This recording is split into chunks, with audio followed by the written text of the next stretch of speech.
आशा करती हूँ कि आप सभी कुशल ही होंगे। दोस्तों, आपने जरूर नदी देखी होगी, तो इस नदी से हमें क्या प्रेरणा मिलती है? देखिए दोस्तों, नदी हमेशा बहती हुई रहती है। हमारी परंपरा में नदी को हम भगवान के रूप में मानते हैं। नदी का रुकना यानी हमारे जीवन का रुकना ही है।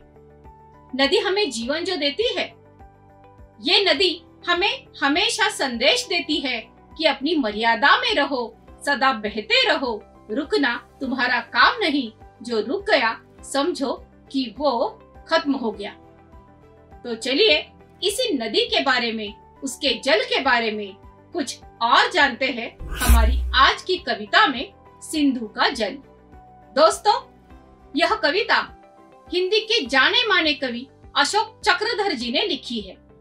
प्रस्तुत कविता के माध्यम से चक्रधर जी ने सभ्यता, संस्कृति, इंसानियत, सर्वधर्म समभाव, परदुख कातरता आदि मानवीय गुणों पर दृष्टिक्षेप किया है। सतत प्रवाहमान जीवन की पहचान, मैं एक गीली हलचल हूँ, मेरे स्वर में कलकल है, मैं जल हूँ।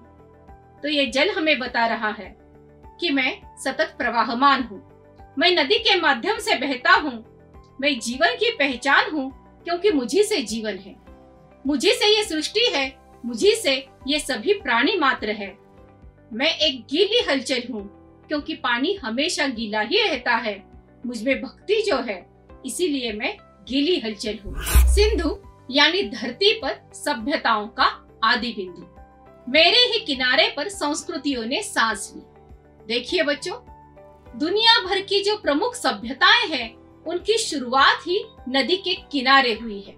हमारे यहाँ भी जो हिंदू संस्कृति की शुरुआत हुई थी, वह शुरुआत नदी के किनारे पर ही हुई थी।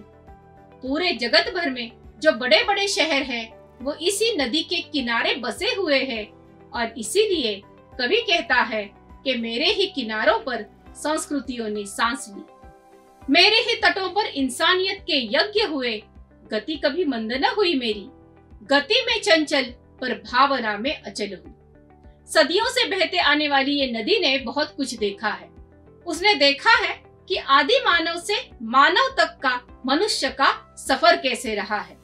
उसी के तटों पर जो इंसानियत के यज्ञ हुए हैं वो भी उसने देखे हैं।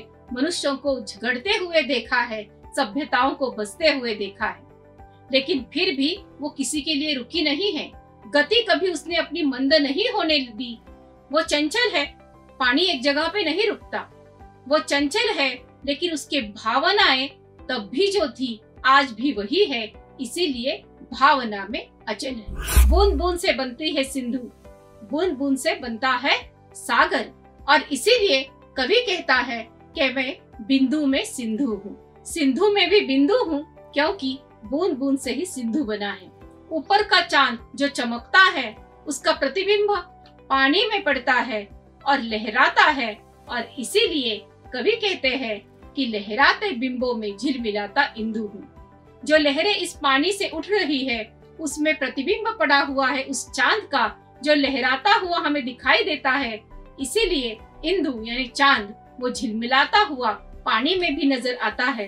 तो मन की आशा है उसे लहराना चाहिए, पानी में भी और आकाश में भी, लेकिन पानी में लहराते समय वो मानवता का गुण ले ले और मानवता हम सबको प्रदान करे। इस कविता से संबंधित कुछ सवालों के जवाब ले लेते हैं। सवाल पहला, नदी के तटों पर किसके यज्ञ हुए? विकल्प अ, विकल्प ब, विकल्प क या विकल्प ड? बिल्कुल सही, विकल्प अ, इंसानियत के। दोस्तों, नदी को हम भगवान स्वरूप मानते हैं, तो इस नदी को स्वच्छ रखना भी हमारी जिम्मेदारी है।